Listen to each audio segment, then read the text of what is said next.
Hello gang, so this video is part 4 of my 4-part series where I am reviewing different types of pocket notebooks and determining which one I like the best. In part 1 we took a look at the Moleskine Classic Collection. Part 2 I reviewed the Cahiers Collection, which is kinda like the field notes equivalent of a Moleskine book. And speaking of field notes, in part 3 we reviewed the field notes, the lined, the grid, and the plain paper. So in this one, part 4, I'm going to be adding 2 additional notebooks to the lineup. I'm going to be adding the Lockbee dot grid notebook and the Pen & Gear mini composition book. So how this is going to work is I'm going to go through each of the 5 notebooks and I'm going to rank them 1 to 10 in 3 different categories. The 3 categories are durability, aesthetics, and functionality. So I'm going to be ranking each notebook in these 3 categories for a total possible score of 30. Something to note though, when I score these books, I won't show you which book gets which score. And then after I've scored each book, I'm going to put the scores in order on a tier list. And towards the end of the video, I'm going to match up each notebook to its score, just to try and keep things interesting for you. With all of that said, let's get right into it. Okay, so the first book that we're looking at is the Moleskine Classic Collection. And again, as I mentioned, we got 3 different categories that we're going to be ranking 1 to 10. So the first category is durability. You know, can I carry it around with me every day? Does it hold up? The covers, the paper, the binding, are all these things, are they high quality? Essentially, is the notebook durable enough to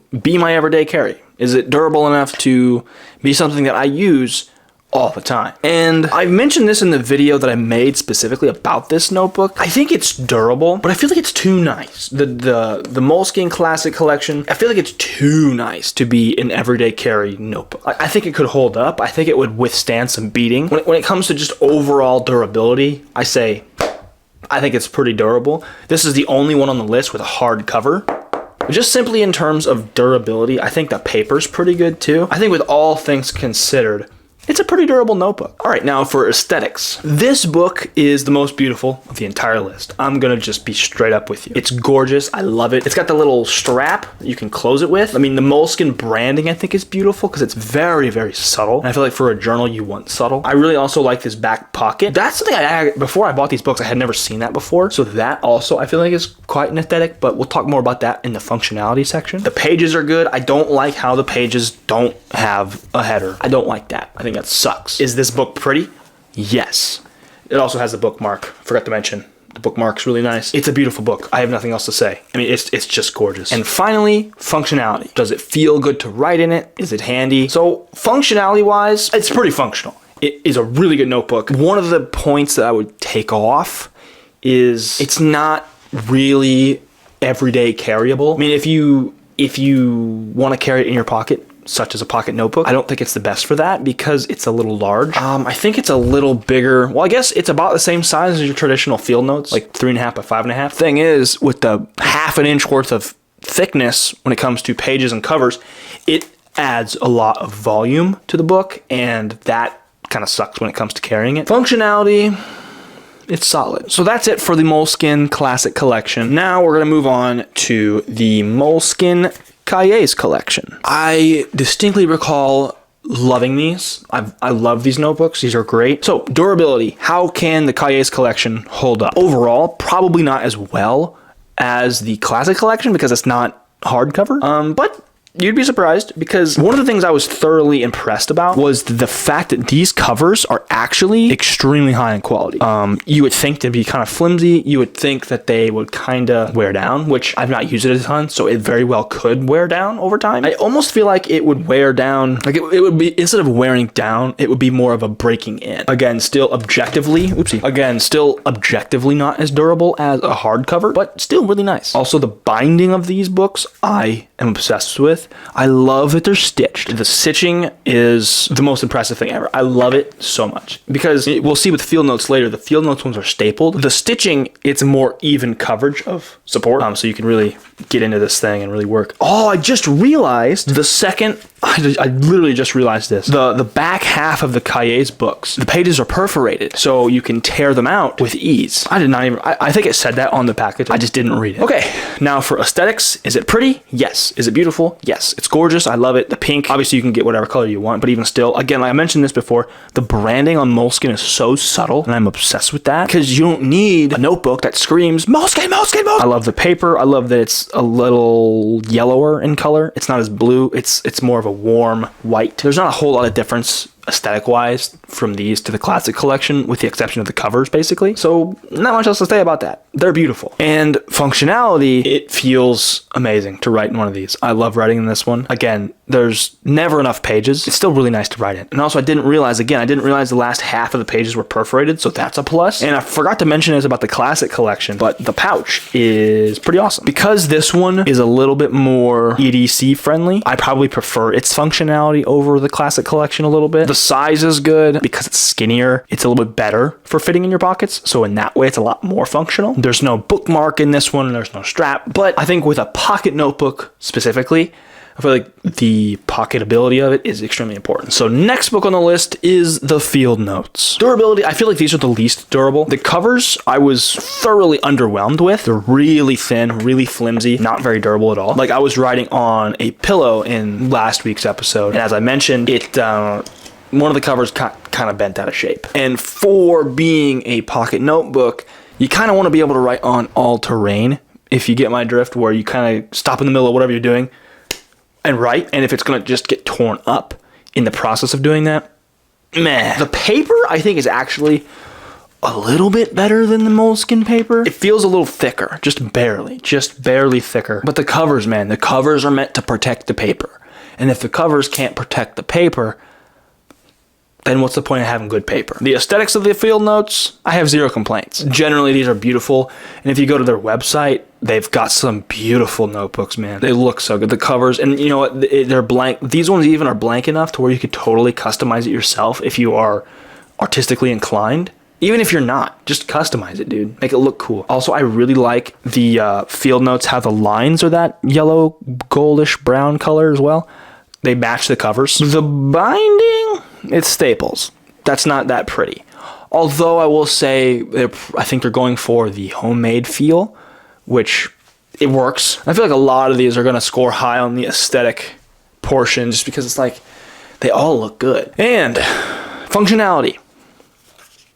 It's functional, but it's not more functional than the two before. Like I said, the papers are nice, so that way you can really get rough and write on it and stuff. But the problem with that is the covers aren't. Also, I forgot to mention in the aesthetics portion, you have a lot of this cool stuff in the covers, the notes in the back and whatnot. That is pretty cool, I will say. But back to functionality, speaking of the things in the cover, you've got the ruler in the back, which is awesome. I think that's such a cool thing. I don't know if that's original or not, like if that's a Field Notes exclusive, but like that's so cool. Oh man, I love that. Also, the Field Notes bothers me significantly for this reason, because they only have 48 pages. Okay, so that's all the notebooks that I've talked about in the previous 3 videos. The next 2 are some that I thought would be fun for a surprise, just to kind of add in. So the next one I'm going to be looking at is the Pen & Gear Mini Composition Notebook. These are the ones that I've been using personally on a daily basis for the longest time. Whenever I use these, I have a setup ritual for them. So I will laminate the covers. I will add a bookmark. I will do a few other things to them. So I'm not reviewing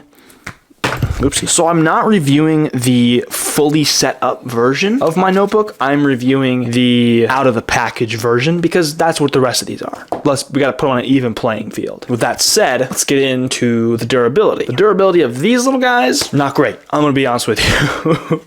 I love these dudes, but the durability, there's a reason I had to laminate the covers. The covers themselves are, I don't know, would I say they're flimsier than the Field Notes? I think if it was the same size as the Field Notes, the covers would be equally as flimsy. Like before I started laminating the covers, I would just have it in my pocket, like just loosey-goosey like this. And boy howdy, the covers got torn up. And because the covers were torn up, the pages were torn up. But luckily I got the Zipmate, which conveniently is perfect for these little guys. You just put it in the back pocket right there and boom, it's protected. Durability by this thing's self is very, very poor. I think the binding is pretty good though, because it's like a composition book where it's like sewn in the back and then it's got this cover on it. And also with the durability, the thing about it that's nice is that it has more pages. So with the field notes, I was griping about how if I had it on my lap, it would kind of bend because it was like thin and stuff. Having more pages provides more cushion. So yes, this thing has about an equally flimsy cover, but having more pages and also it being smaller, you don't have as much room to wiggle. On to aesthetics. The Pen and Gear mini compositions book,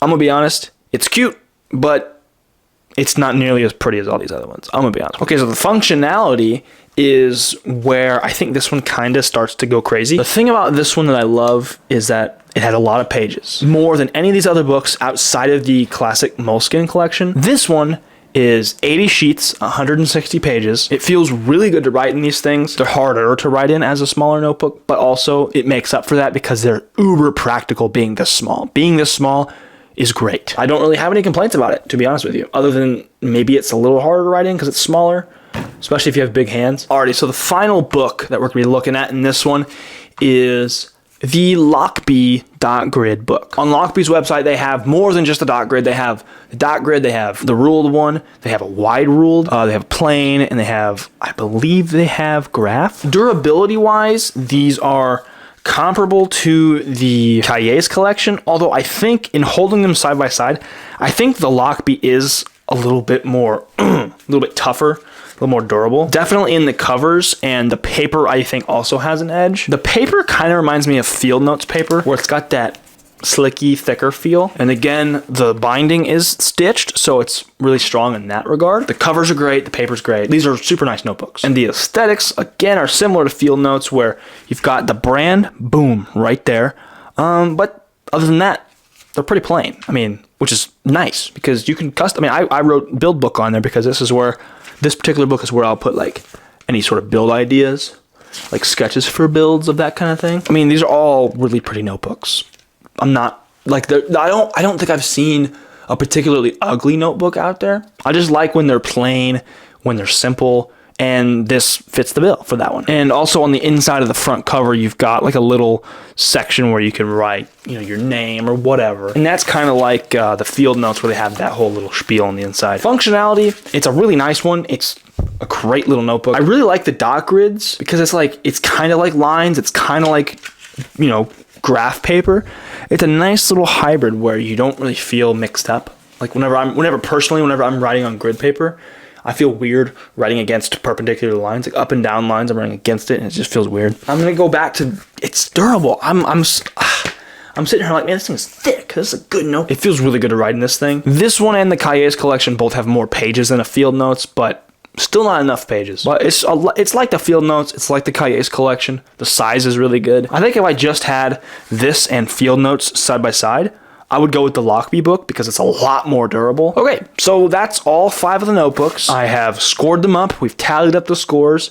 And now it's time to put the scores in order. We have in order the S tier, A tier, B tier, C tier, and D tier. The one in the D tier is 18 points. The one in the C tier is 19. One in the B tier is 22, 23 in A, and 23.5 in S. So a half a point separates winner from second place. So coming in the D tier with 18 points, we have the Field Notes. This one is extremely popular, but in my opinion, compared to the rest, it wasn't great. Still a good notebook, but not my personal favorite. One of the things that really hurt the Field Notes was its durability. And the whole way across, you might have noticed I didn't mention price, because that can get skewed, I think, and it would just be a game of which notebook's the cheapest, and that's not really what this is about. So coming in the C tier in 4th place is the Pen and Gear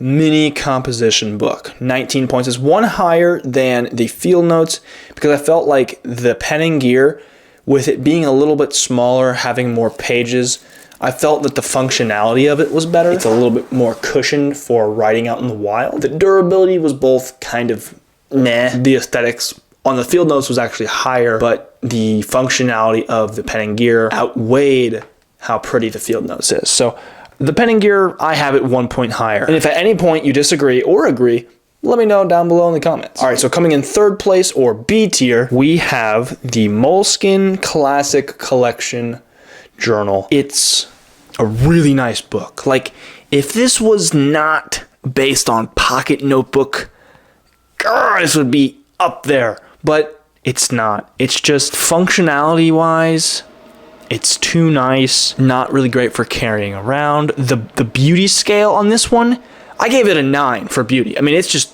it's the best notebook on them. Of all of them, it's the best, most prettiest, most beautiful, most aesthetically pleasing. Oh, it's gorgeous. A tier and S tier. It was distinguished by a half a point. It was just really, really close. And I didn't really want to tie, let's be honest. But I had to really think in what felt right, what felt true, what felt good. And so with that in mind, coming in second, A tier with 23 points, is the Moleskine Cahiers Collection. Again, it's only half a point difference. This one scored really high in the functionality and the aesthetics category, but fell short in the durability. Durability for this, like if this was just a hair more durable, dare I say half a point more durable, it would be the best notebook here. And with that said, number one, S tier, 23.5 out of 30, is the Lockbee Dot Grid Pocket Notebook. It's everything good about the Cahiers collection, but tougher, but sturdier. It's more robust. It's a good pocket notebook, but you can really beat it up. I mean, you can just feel how much thicker it is, right? The thing that won out was the functionality because of factoring in the durability. It just barely, I mean, it's half a point. It just barely edged out the Cahiers collection. But so of all these, of all the notebooks that we've talked about, the number one of the list, according to this system, is the Lockbee. This particular one's a dot grid, but you can get all the different kinds on their website. So I've got a pretty good feeling that most people are going to disagree or have a different opinion than I did in this video. That's great. That's what this is for. So let me know in the comments what you thought. But regardless, I hope you enjoyed. This has been a fun series to make. I really enjoyed putting these together for you guys. If there's anything in particular you want to see in the near future, let me know. And with all that said, thank you so much for being here. I'll see you guys next time. Bye-bye.